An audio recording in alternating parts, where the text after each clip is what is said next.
আমার শ্বশুরবাড়ির সবাই আমাকে পছন্দ করত শুধু একজন ছাড়া, আর সে হলো আমার শাশুড়ি আম্মা। আমার শাশুড়ি আম্মা আমাকে কিছুতেই পছন্দ করত না, আর তাই আমার শাশুড়ি আম্মা শ্বশুরকে কুপরামর্শ দেয়।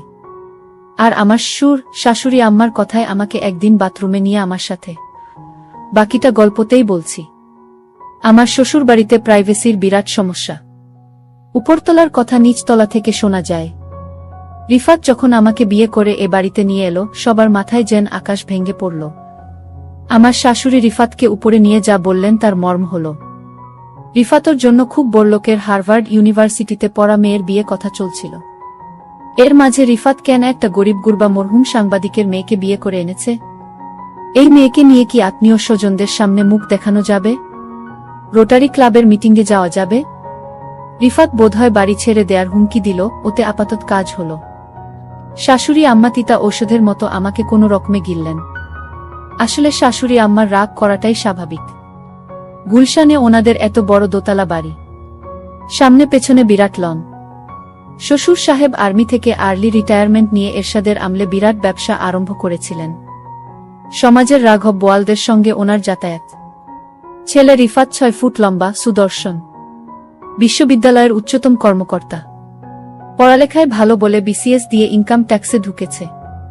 সেই ছেলে কিনা এমন একটা মেয়েকে ঘরে এনেছে যার বাবা তো নেই, আদাবরে কোনরকম বাড়ি ভাড়া করে থাকে। আমার শ্বশুর সাহেব মনে হলেন না এ নিয়ে বিশেষ ভাবিত। তিনি প্রথম দিন থেকেই একটা নিরপেক্ষ অবস্থান নিলেন। আমাকেও দুঃখ দিতে চাচ্ছেন না, আবার শাশুড়ি আম্মাকেও খেপাতে চাচ্ছেন না। হয়তো কখনো ডাইনিং রুমে আমার সঙ্গে একটু হেসে কথা বলছেন। শাশুড়ি আম্মা ঢোকার সঙ্গে সঙ্গে আড়ষ্ট হয়ে খাবারে মন দিলেন। রিফাত সকালে অফিস চলে যায়, বাবা চলে যান ব্যবসার কাজে।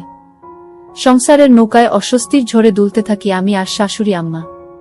প্রথম 1 মাস শাশুড়ি আম্মা আমার সঙ্গে একটুও কথা বলেননি। এমনভাবে দৃষ্টি হানতেন মনে হতো আমি কোনো ডাকিনী যোগিনী, টাকার লোভে ওনার ছেলের মাথা খেয়েছি। এর মাঝে আল্লাহর বিচার, শাশুড়ি আম্মা হঠাৎ মাথা ঘুরে বাথরুমে পড়ে গেলেন।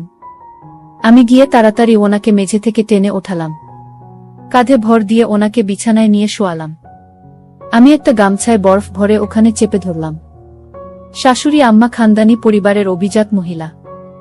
আমি স্পর্শ করামাত্রই কেমন শক্ত আর আড়ষ্ট হয়ে গেলেন।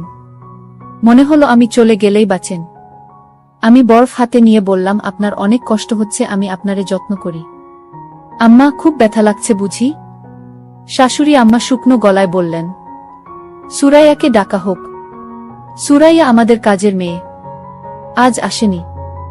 আমি বললাম, সুরাইয়া তো আজ আসেনি আম্মা, দারোয়ান ভাই আছে। 1 গ্লাস পানি আনা হোক। আম্মা, এভাবে প্যাসিভ ভয়েজে না বলে অ্যাক্টিভ ভয়েজে কথা বললে ভালো লাগতো। শাশুড়ি আম্মা কটমট করে তাকিয়ে বললেন, পানি আনছো না কেন? আমি পানি এনে বললাম, আমার একটা নাম আছে, টুম্পা। আপনার ছেলে বলে টুম্পুমনি। আপনার তো কোনো মেয়ে নেই, টুম্পা বলে ডাকবেন, দেখবেন মনটা ফুরফুরা লাগবে। মা কোনো জবাব দিলেন না, ধক ধক করে পানি খেয়ে পাশ ফিরে শুয়ে পড়লেন। শাশুড়ি আম্মা প্রথম আমার রান্না খেতেন না। বাথরুমে পড়ার পর থেকে খাওয়া আরম্ভ করেছেন। আমি রুই মাছের মাথা, ইলিশ মাছের পেটির টুকরো শাশুড়ি আম্মার দিকে এগিয়ে দিই। শাশুড়ি আম্মা প্রশংসা অপ্রশংসা কিছুই করেন না। আমার শ্বশুর সাহেব কম বেশি শাশুড়ি আম্মাকে অনুসরণ করেন, সংসারে খামোখা ঝামেলা পাকাতে চান না। সেদিন চিংড়ির দোপেঁয়াজা রাঁধছি, শাশুড়ি আম্মা কি কাজে কিচেনে এসেছেন। আমি চামচে একটু দোপেঁয়াজা এগিয়ে দিয়ে বললাম, মা টেস্ট করে দেবেন কেমন হয়েছে। মা কটমট করে আমার দিকে তাকিয়ে চামচ থেকে দোপেঁয়াজা চাখলেন। তারপর বললেন, বাড়িতে নারকেলের পাউডার আছে, ওটা দিয়ে মালাইকারি রেঁধো, মজা হবে। যাওয়ার সময় একবার ঘুরে বললেন, এটাও খারাপ না, তোমার বাবা পছন্দ করবেন। আমার নিজের মা খুব সংকোচে মাঝে মাঝে ফোন করেন। আমি যে এভাবে হুট করে বিয়ে করব সেটা মাও জানতেন না। অথচ আমি এ বাড়িতে আসার 3য় দিন আমার শাশুড়ি আম্মা মাকে এক চোট কথা শুনিয়ে দিয়েছেন। মা ফোন করলেই জানতে চান আমি কেমন আছি। আমি জানাই খুব ভালো আছি। মা কি বুঝেন কে জানে, মন খারাপ করে ফোন রাখেন। এভাবে মাসের পর মাস কেটে যাচ্ছিল। শাশুড়ির মনের তাপমাত্রা কিছুতেই 0 ডিগ্রি সেলসিয়াসে উপরে ওঠানো যাচ্ছিল না। সম্পর্কের বরফ গলতে সময় লাগছিল। অবশেষে একদিন সন্ধ্যায় আমি শাশুড়ি আম্মার প্রাণ ভোমরার সন্ধান পেলাম। আমাদের বাড়িতে রাত 8টায় খাওয়ার নিয়ম। রাতের খাওয়া শেষ হলে একটু গুছিয়ে আমি সোজা বেডরুমে চলে যাই। তখন থেকে সকাল 7টা পর্যন্ত সময়টা রিফাত আর আমার। এই সময়টা আমি অর্জন করি সারাদিন শাশুড়ি আম্মার অবহেলা সহ্য করে। পারতপক্ষে তখন আমি ঘর থেকে বের হই না। আমি আর রিফাত মনের সুখে মুভি দেখি। সেদিন কি কারণে বেরিয়েছি? ওমা, দেখি ড্রয়িং রুমে শাশুড়ি আম্মা একা একা খিলখিল করে হাসছেন। ওনার এরকম হাসি আমি কখনো শুনিনি। দরজার কাছে গিয়ে দেখলাম শাশুড়ি আম্মা স্টার প্লাসে শ্রীমান শ্রীমতী নামের এটা সিরিজ দেখছেন। আমি আস্তে করে গিয়ে শাশুড়ি আম্মার পাশে বসলাম। আম্মা একবার কটমট করে আমার দিকে তাকালেন, তারপর আবার টিভিতে মনোনিবেশ করলেন। হাসির মুভি তো চাইলেও গম্ভীর থাকতে পারছিলেন না, একটু পর পর ফিক করে হাসছিলেন। আমিও হাসিতে যোগ দিয়ে বললেন, আম্মা দেখেন মনীষা এটা কি করল। যাই হোক, আমি শাশুড়ি আম্মাকে সবসময় হাসি খুশি রাখার চেষ্টা করতাম, কিন্তু শাশুড়ি আম্মা আমাকে পছন্দ করত না। শাশুড়ি আমার সাথে সবসময় আচরণ খারাপ করে। মনে হয় এ বাড়িতে আমি তাদের শত্রু। আমার স্বামী আমাকে অবশ্যই পছন্দ করে, কিন্তু আমার শাশুড়ি আম্মা আমাকে পছন্দ করে না।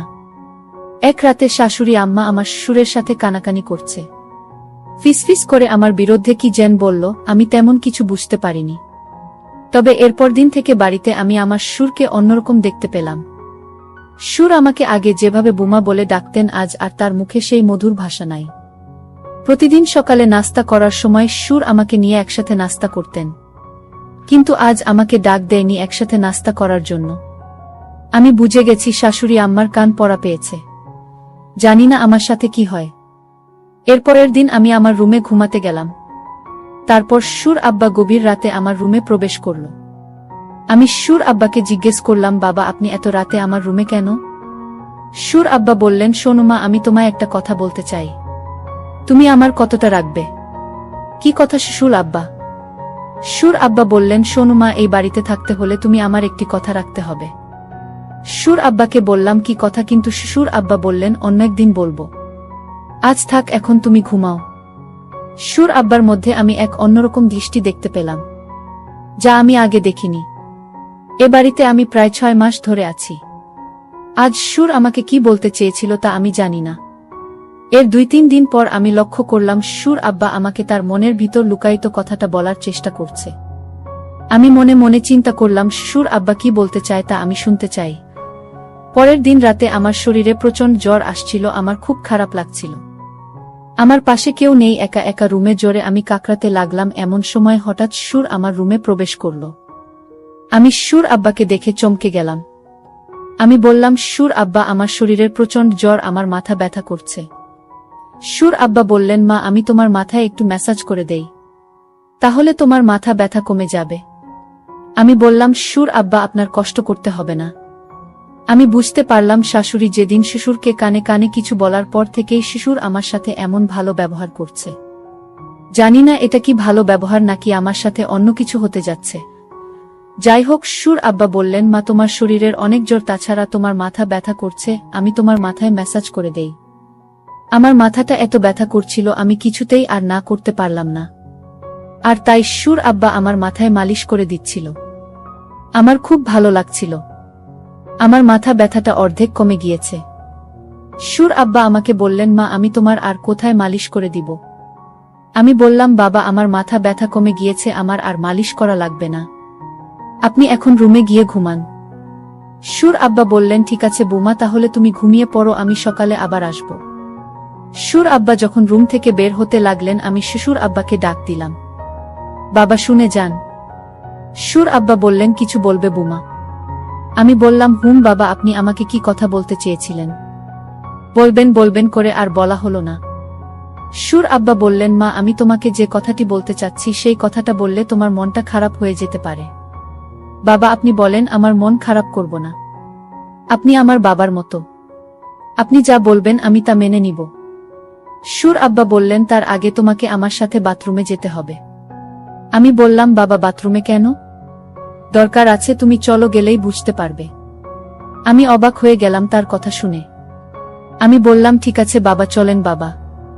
তারপর বাথরুমে গিয়ে যা দেখলাম তা দেখে আমার মনে হলো আমার চোখ কপালে উঠে গেল। 4টা ক্যামেরা লাগানো। আমি বললাম, বাবা এখানে ক্যামেরা লাগনো কেন? বাবা বললেন তোমার শাশুড়ি আম্মা এই ক্যামেরা লাগিয়েছে। আমি জিজ্ঞেস করলাম কেন এখানে ক্যামেরা লাগানো হয়েছে। সুর আব্বা বললেন তোমাকে ব্ল্যাকমেইল করার জন্য এখানে ক্যামেরা লাগানো হয়েছে। তোমার স্নানের অনেক ভিডিও তোমার শাশুড়ি আম্মার কাছে আছে। আমি বললাম সুর আব্বা আমি যেদিন প্রথম বাথরুমে স্নান করতে এলাম সেদিন আমি এই ক্যামেরা লক্ষ্য করছিলাম, আর তারপর থেকে আমি এই বাথরুমে স্নান করি নাই। আমি এই বাড়িতে যেদিন পা রাখলাম সেদিনই বুঝতে পারলাম আমার শাশুড়ি আম্মা আমাকে এ বাড়ি থেকে তাড়ানোর জন্য আমার সাথে এমন কিছু একটা করবে। কিন্তু আমি তো আর বোকা না, আমিও সতর্ক হয়ে গেলাম। সুর আব্বা আমাকে বলল তাহলে আমি যে ভিডিও দেখলাম সেটা কার ভিডিও? আমি বললাম বাবা আপনি ভালো করে লক্ষ্য করে দেখেন সেটা আমি না, আপনার নিজের মেয়ের ভিডিও। বোমার কথা শুনে চমকে গেলাম। আমার মেয়ের ভিডিও আর আমি চিনি না। সুর আব্বা আমার কথা শুনে দৌড়ে শাশুড়ির রুমে গেল আর বলল ভিডিও প্লে করো, এটা তো বোমার ভিডিও না, এটা আমাদের নিজেদের মেয়ের ভিডিও। তুমি যার ভিডিও ইন্টারনেটে ছেড়ে এ বাড়ি থেকে বের করতে চাইছো সেটা তো বোমা না, সেটা আমাদের নিজেদের মেয়ের ভিডিও। সুর আব্বার কথা শুনে চমকে গেল শাশুড়ি। আমি তখন আমার শাশুড়ি আম্মাকে বললাম দেখুন আপনারা আমাকে যতটা বোকা ভাবছেন আমি ততটা বোকা না। আপনারা আমার মানসম্মান নষ্ট করতে চেয়েছিলেন, কিন্তু আল্লাহর কি খেলা, এখন আপনার মেয়ের মানসম্মান নষ্ট হতে চলেছে। শাশুড়ি বলল তুমি তো অনেক চালাক মেয়ে, আমি ভেবেছিলাম তুমি বোকা, আজ দেখলাম তুমি তো অনেক পাকা একটা মেয়ে। এমন সময় আমার স্বামী আমার ঘরে এসে হাজির, আমাদের কথাগুলো শুনছিল। আমাদের কথাগুলো আমার স্বামী শুনে মাকে বললেন মা আপনি আপনার বোমাকে এমনটা করতে চেয়েছিলেন। আপনার বোমাকে পছন্দ না হলে আমাকে বলতেন, আমি এ বাড়ি থেকে আমার স্ত্রীকে নিয়ে চলে যেতাম। তখন হুট করে শ্বশুর বলে উঠল তোমার মা চেয়েছিল এ বাড়ি থেকে কিভাবে বোমাকে তাড়ানো যায়। তোমার মা আমাকে কানপড়া দিয়ে বলেছিল এমন কিছু তোমার স্ত্রীকে খাওয়াই যেন সে তিলে তিলে মারা যায়। আমার পক্ষে এটা করা সম্ভব হলো না, কারণ আমারও তো একটা মেয়ে আছে। আমি বোমার প্রতি এমন অত্যাচার করতে পারলাম না। বোমা যেদিন জ্বরে তরতর করছিল, মাথা ব্যথায় কাকড়াচ্ছিল, সেই দিন তার মুখখানা দেখে আমি তার মায়ায় পড়ে যাই। আর সেই দিন থেকে সিদ্ধান্ত নেই এই বাড়ি থেকে আমি বোমাকে কিছুতেই যেতে দিব না। সুর আব্বা বললেন পরের মেয়ের ক্ষতি করতে গিয়ে এখন নিজের মেয়ের ক্ষতি হচ্ছে। সুর আমার স্বামীকে বললেন বাবা তোকে আমি গুলশানে আরো একটা বাড়ি কিনে দিচ্ছি, তুই সেখানে বোমাকে নিয়ে চলে যা, নতুন করে সংসার শুরু কর। শাশুড়ি আম্মা তখন হাউমাউ করে কান্না করে বলল আমার ভুল হয়ে গেছে বোমা, তুমি আমায় ক্ষমা করে দাও। আমি বললাম মায়েরা কখনো ক্ষমা চাইতে নেই, মা আমাদের সাথে আপনিও থাকবেন এটাই আমি চাই। প্রিয় বন্ধুরা তোমাদের কাছে গল্পটি কেমন লাগলো তা কমেন্ট করে জানাতে ভুলবে না। আর এরকম নতুন নতুন ভিডিও পেতে আমাদের চ্যানেলটিকে সাবস্ক্রাইব করে পাশে থাকবেন। ধন্যবাদ।